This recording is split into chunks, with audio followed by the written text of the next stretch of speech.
I am Tapiwa, and like always, I've said it before, I'm going to say it again. Boy, do we have some news for you.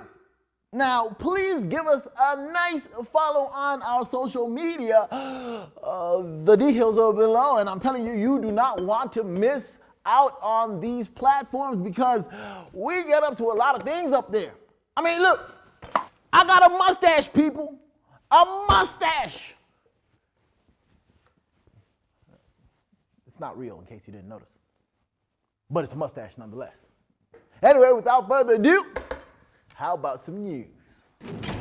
Our first story today is coming all the way from Angola, where we have a GNN update. Oh, yeah! You see, the beautiful thing about the stories that we tell here on GNN is that they're real and they're very relevant. Okay, and if you've been watching GNN for a while, you might recall that a few weeks back, we told a story about a man who was a literature evangelist and he was ministering to the police.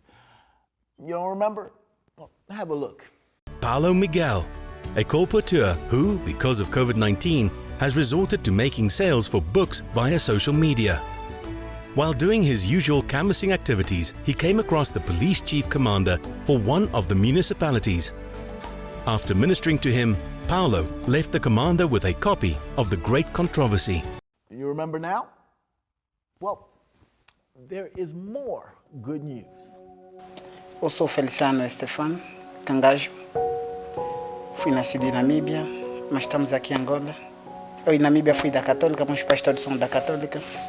E chegaram aqui em Angola, então como chegamos aqui com a mana e o cunhado, ficamos na igreja fé apostólica. Depois um ano, andado tempo, o mano Paulo saiu da igreja fé apostólica, foi na igreja adventista. E naquela mesma situação, quase toda a família lhe criticava, né? Por que você está saindo dessa igreja? O que você achaste de estranho de você sair na igreja? Até quase todos lhe chamavam de feiticeiro. Você não, ali deve ser que recebeste. E naquela mesma situação também eu vi o pai são da católica, a mãe da fé apostólica, a mãe é adventista. Então também não decidi entrar em uma das igrejas. Fui um grande delinquente, né? A vida que nós carregamos, isso mesmo, só de tramancar. Até o que eu vejo, tipo, quando fomos de staff, que a staff fazia... Não me lembro se alguém de nós também, às vezes, entrava a romper aquilo nas portas, a roubar. É que não. Muitos só tramancavam muito nas escolas, ou bem dizer, nas igrejas, quando temos atividades. Primeiro, eu não acreditava da história de Jesus Cristo. Quando sempre me falavam do nosso Criador, Jesus virá, eu não acreditava. Eu até na mesma estava aquela brincadeira de dizer assim, você acha mesmo que Jesus irá de voltar? Com aquela toda surra que lhe deram na multidão, irá mais de voltar? E é da qual que, tipo, mano, quando me dão sempre estudo bíblico, eu tive como me defender, me desviar eles naquelas mesmas palavras. E eles me diziam sempre que o irmão está faltando de Cristo. E eu até naquela mesma situação também não sabia orar. Depois aconteceu um assalto. Acho que isso aconteceu já na Rua do Comércio. Uma senhora que lhe tiraram o telefone dela, então foi uns 3 dos nossos amigos com pistola, tiraram o telefone dela. Depois ali, nós também não participamos na ação. Mas quando a polícia chegou, nos levaram lá nós os 3. E aquele mesmo os 3, quando nos levaram na esquadra, depois passamos lá 2 horas, nos soltaram de novo. E a família deles não queriam ficar assim. Depois nos seguraram, começaram a nos agredir, mas os amigos todos aqueles fugiram. Agredição, mais agredição, depois dali, vieram mais vir buscar mais de novo na DPIC. Aquilo que nos levaram mais de novo na DPIC, até no mesmo dia que eu não aprendi a orar, consegui orar. Porque eu ali a mesma situação, só entreguei a minha vida a Jesus Cristo. Porque eu até disse mesmo assim, eu ainda assim não participei no mesmo assalto. Como vi que é uma coisa simples, uma coisa que você não tiraste, podem te tirar a vida, não és ocupado. Porque Jesus também morreu nos nossos pecados, né? Numa coisa que ele talvez não sabia também. Passamos lá 3 dias, de 4 foi num sábado. Na mesma situação, meu mano vem e com a Catraio, que é a noiva dele que estão prestes para casar. Então eles só me disseram que o advogado está te chamar. Nós que entramos lá os 3, saímos embora sozinhos. Vejam se o mano que veio num sábado. Disseram, não, você tem que soltar já, e para então corra bem. Eu até com aquela mesma vergonha, porque não participei no assalto. Então quis só ir, de novo fui no Bailondo. Estive ali no Bailondo, fiquei um bom tempo. Até que eu não despedi na família. Então a família pensaram que às vezes me mataram, como é que é? Porque sempre quando nós viemos de Namíbia, mano, assim me falavam assim, para você veja com que tipo de amigo você pode andar. Muitos amigos, talvez você sai da staff, os amigos vão vir te matar, andar do tempo. E aí eu até agradeço a Deus porque me transformou. E o mano também numa primeira missão da Cala, ele disse para mim que vamos na Cala, só passar de... You know what, actually, this does not just call for me clapping by myself, it calls for the whole GNN audience. So audience, take it away. Woo! This is amazing. Okay, and it is bravo, bravo, and praise God for this story. And it's stories like this that are encouraging and uplifting because they show the importance of the consistency that one needs in ministry. Now, we met our lovely literature evangelist a few weeks back where he was handing out books to the police officer, and he said, I'm not going to stop there. And he handed out more books, and because of one book that he handed out to his brother, like the loaves of bread and fish in the Bible, this book multiplied one person to 3 being baptized. We praise God for stories like this and continue praying for your ministry. In the harrowing story of man versus beast, we head over to Namibia, where Brother Chika Mavuko, he was left injured after narrowly escaping death from a lion that was attacking livestock in his village. For more on this story, we head over to our correspondent, Noel Sibanda. It's not every day that one comes face to face with the king of the jungle and still lives to tell the story. Many have died and did not live to tell their stories. But for Brother Chika Mavuko, one of the church elders in Namibia Conference, it's a case of we serve a living God. The lion is reported to have killed about 2 heads of cattle in the village before the villagers, accompanied by wildlife conservation officials, decided to track down the lion. After spotting the lion from a distance, the villagers retreated back, but for Mavuko, it was too late. Just when death was knocking at his door, he refused to open the door, but instead opened fire, killing the lion just centimeters away from him. But the lion refused to go down without a fight. With the bullets raining on its body, the lion dipped its claws on Brother Mavuko, almost dismembering his limbs, and the rest, as they say, is history. I stood holding my shotgun in my hands. As the lion charged at me, suddenly it jumped up in the sky, reaching for me. I shot at it while it was in the air and tried to move out of the way, but it lifted its left claw and got hold of my foot, and I fell to the ground. I was, however, still holding on to the firearm and managed to shoot it in the head, and it roared a last time and died. I remember feeling how its claws were slicing off my flesh. Although he killed the lion, Mavuko says the nature conservation officials who ran away with other trackers while the lion attacked him did not know this. The officials, Mavuko says, continued to shoot as he lied next to it just after killing it. In fear of being shot, Mavuko said he started screaming at the top of his voice to tell them that the lion was already dead and they would kill him should they continue to shoot. Okay, wow. This story is, it's incredible, okay? And I cannot imagine the fear that Brother Mavuko was going through with that lion attack. And I know this does not look good for us here in Africa because I've heard it many times. Do you guys have lions and tigers in your backyard? And no, we do not. That's a lie. It is a lie, and I'm shutting it down right now because we don't have tigers. But in all seriousness, though, we praise God for sparing the life of Brother Mavuko because he didn't just spare it once, but twice. Because remember, after the lion attacked him and he had managed to kill the lion, people were shooting at the lion. So we thank God for his protection and his mercies because this could have ended a lot worse. Coming up next, we head over to Madagascar where the youth held a conference. Now in this conference, about 1,500 people attended and boy was it something. Now, if you're familiar with the show, you might be saying, man, GNN has a lot of stories on youth. Yes, we do. You want to know why? Because the youth is out here doing the work. For more on this story, we head over to our correspondent, Joy Lupia.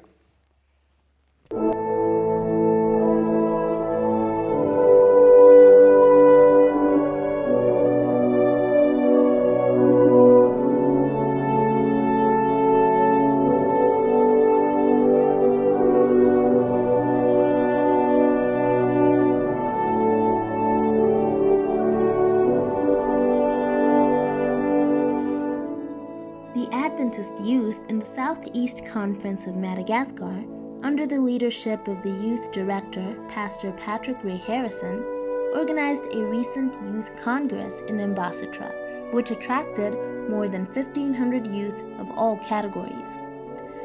The participants were involved in various activities such as social work, missionary work, culture night, and training.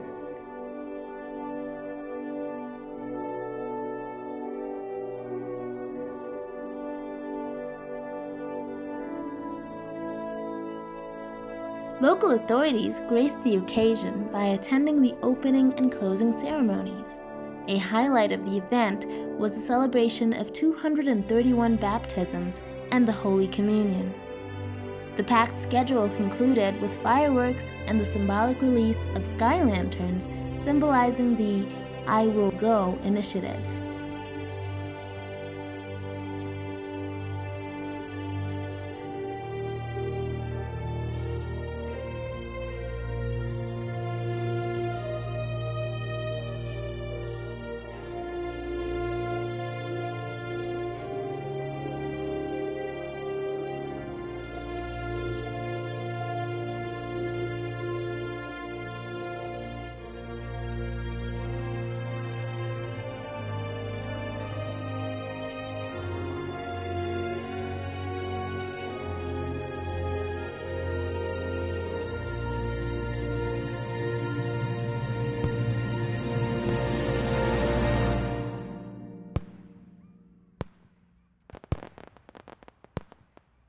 $231 people baptized.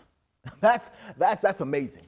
And if this is not a clear indication and testament of God working through the youth, I don't know what is. Okay, I don't know what is. And especially with Pathfinder Day being this weekend. Wait a minute. I'm out here talking about Pathfinder Day and I'm dressed in this? Like a regular suit. No. Okay, let me get into something a little more comfortable. Let's go. That's better. And if I may say so myself, this Pathfinder gear is looking pretty nice on me. I'm not gonna lie, but let me not get ahead of myself. Because as I was saying, this weekend is Pathfinder Day. Now, there is so many things to get excited about when it comes to Pathfinder Day. In fact, just go ahead and watch.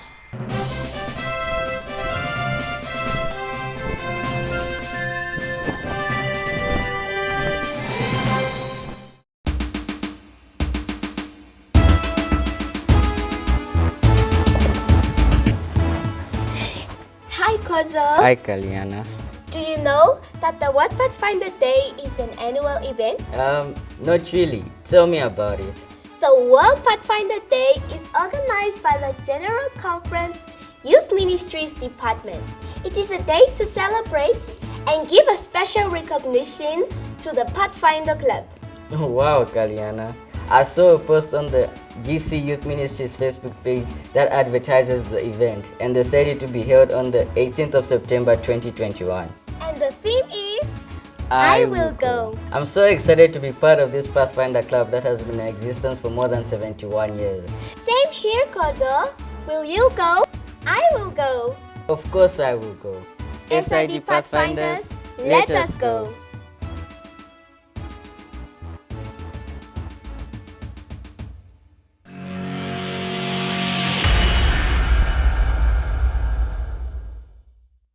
Coming up next on GNN's Chats with Taps, boy, do we have a doozy for you. Now, as you know, GNN is such a youthful show, as you can tell by my youthful glow. But today we have a youth of note. Not only is he a youth, but he is also the Associate Youth Director at the GC at the US of A. So without further ado, please give a warm welcome to Pastor Pako Mokgwane. Oh man, Pastor, welcome to GNN. Thank you, Taps. It's good. I love your energy. I love your vibe. You're bringing the fire. Thank you very much. I mean, there is a reason why I'm energetic, because when I tell you I'm excited to be having this conversation, this chat with you today, you have no idea. Looking forward to it. Right. Thank you. Yeah. So to just jump right in, as we know that this weekend is Pathfinder Day, and I'm loving the sash, by the way. So just to jump right into it, as Adventists, we are always hearing about Pathfinders. But for someone who might not be an Adventist, they might wonder what it is. So could you please tell the people watching what Pathfinders is? Pathfindering is a discipleship program. In fact, you should know that it is one of our strongest retention programs as the Seventh-day Adventist Church. What do we do in this club? We disciple young people. We show them how much they are valued by Jesus and that they too can be vessels of honor. We develop their spiritual facets. We develop their mental faculties, we develop their giftedness, and we help them grow in Jesus and send them forth into the community as lights and beacons of hope to this world. That's amazing, and you know, some of us have kind of grown in years, and we might be wondering, is there an age group for Pathfinders? Well, the program is intended to minister specifically to ages 10 to 15 years. However, we invite anybody who wants to join and who wants to grow and who wants to, enjoy the youth flavor to jump right in and enjoy with us. We have a saying that goes, once a Pathfinder, always a Pathfinder. And so we welcome everybody. That's great. And you say everybody, is this just limited to Adventists, or is it other denominations and religions as well? Anybody can be a Pathfinder. Anybody can be. You don't have to be a member of the Seventh-day Adventist Church to be a Pathfinder. So if you want your child to be developed holistically and to have fun with other young people, clean fun, and help those who are who are showing at-risk behaviors to come out of that, you're more than welcome to bring your child. You're more than welcome to bring your Pathfinder, and we will work with them to grow them in the grace of God, to showcase their giftedness, and just to create a wonderful aura and vibe of social connection with other Pathfinders. And I like what you said when you said anyone can be a Pathfinder, because there's a specific individual who is a Pathfinder, if I'm not mistaken, who happens to be leading an entire country. And I'm talking about the president of Zambia. And it's such an amazing thing, because I'm guessing that there's leadership skills that you learn from Pathfinders. What kind of leadership skills will you learn from being part of this club? Yeah, so President HH is indeed a master guide. So there's a difference between a Pathfinder and a master guide. The master guide is the one who has gone through a leadership training to coach the Pathfinders, to lead the Pathfinders. So he comes from a leadership, spectrum. And we are so happy for him, and we wish him all the best. And our message to him is that he must simply live according to the ideals of a master guide, and those are clearly, articulated in our, documentation. And the fact that he already has a pin shows that he has gone through the training, the necessary training. And so for someone to grow into that, they need to go through that training. It's an intense training. Everybody has a file, and it helps to minister to young people within that age group, 10 years to 15 years. We have another leadership curriculum for those who are above 15 years, that is Senior Youth SYL, Senior Youth Leadership Curriculum. And that one is intended for those who are within 16 to 30 years age group. But specifically for the one that H8 has done, which is Master Guide, we deal with child psychology, helping them to make decisions, valuing them, teaching them to obey, teaching them to be respectful and to go on God's errands. That is amazing, and it shows with the training that you guys give that you can become great through the courses. And kind of sticking with like governments and things like that, I understand that in Brazil they are recognizing World Pathfinder Day. Right. That blew my mind. In Brazil, they don't only recognize World Pathfinder Day, they recognize the Pathfinder Club itself, and the program is being rolled out to schools. Can you imagine the education system embracing this? They have seen the goodness out of this, and they have seen how young people are trained to be responsible, to be accountable, to be heavenly minded, but ethically relevant.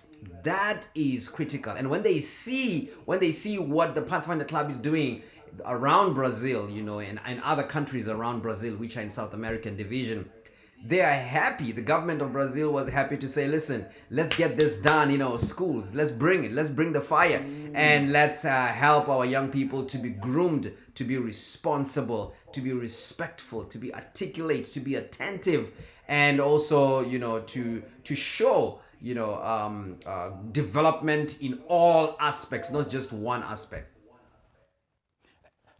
You're talking about like the government recognizing Pathfinders as a whole and including them in the schools. That means that they're definitely having some kind of impact within the community. Can you please go a little bit into about the impact that Pathfinders have in communities? And this is where, Our Go comes in. Pathfinder Ministry is not just, a self-nurturing program of the church. It must reach out to the community. It must bless the community. And so if you want to make noise to bless your community, then be loud enough in your community involvement and raise the volume of your activity and relevance to the community. Find out what the needs of the community are and get into the community and be a blessing. And I'm excited about what SID is bringing to the world, and this is something that many divisions are gleaning from SID in terms of Community Pathfinder Club. So I like the fact that the government recognized the Pathfinder Ministry. You know why that happened? That's because the clubs in Brazil, in South America, were making the right noise. I challenge those who are watching right now, with your club, make the right noise. Get into the community and be relevant. Find out the needs of your community and minister to those needs. It wasn't this the method of Jesus? He would, minister to people's needs. He would win their confidence. And, then after he has done all this wonderful, that is, getting people at their emotive level, then he gets into the spiritual level and he says, listen, follow me. And you know what? When somebody has won your confidence and they are ministering to your needs, you most probably follow them because they have met you at that intuitive level. That's I couldn't have said it better myself. Pathfinders make some noise, but the right noise, of course. And you spoke about the SID, and you used to be live in the SID region, and I believe you participated in pathfindering. And could you please tell us about that experience and what Pathfinders mean to you? Well, Pathfinders to me means I must grow in grace and be so vertically connected with Jesus, strong vertical connection with Jesus, that I must express it horizontally. In other words, enjoy the grace of God, love God, embrace Him and His love, and that should transform me. And by so doing, I get to connect with other individuals, other pathfinders, other brothers and sisters, and recognize that there is God in them. We shouldn't see colors. We shouldn't see cultures. We should see Jesus. And so when we recognize the image of Jesus in others, this world becomes a better place. And we're able to appreciate each other, love each other, support each other, because we are all on the winning team, and that's the team of Jesus Christ. Yes, sir. I like that. I like that a lot. And I don't want to take up much of your time, because I know you're a busy man. So with that, I'm just gonna say thank you very much. You have no idea how much I was looking forward to this chat. I must give you one thing, Taps. Just one thing, one parting shot. Pathfinders, God has called you at such a time to be His vessels of honor. Let me tell you, age does not determine influence. You don't need to be elderly to make an impact. You don't need to be so educated to make an impact. You just need to have a connection with Jesus, and God will bless your influence. David said, I will go. The sermon on Sabbath is going to be great. And it says, I will go. And David is the one who said, I will go. I will represent my kingdom. I will represent Israel, and I'll fight this giant. He didn't need to have been, a warrior, to have been trained, and to come up with diplomatic military strategies. He trusted in God. You can make the difference in your community, in your club, in your family, in your church. Be that difference, because age does not determine influence. What determines influence? Fidelity to God. Run the race, and I say to you, forward ever, backward never. Yes, sir. Yes, sir. We'll get in a discussion about this, and it will last for hours, because I think of the Bible and all the characters. A lot of characters that did amazing things were young kids. You're looking at the story of Esther. You look at the story of Joseph, Samuel. I mean, the list goes on, and I don't want to take like 72 hours of your time. So thank you so much for that. Really, really appreciate it. All right. Blessings, brother. Keep well. You're doing an awesome job. I love your energy. Oh, praise God. Thank you very much. And there you have it. Another incredible installment of Good News. I'd like to thank Pastor Pako for that amazing chat with Taps. It's this guy. And for more stories like this, you can go right ahead to our website or check out our social media. Or if you want to write me, I don't know, just say hi. I get lonely sometimes. Go ahead and do so at echo@adventist.sid.org. But for now, still got nothing, I'm not going to lie. So,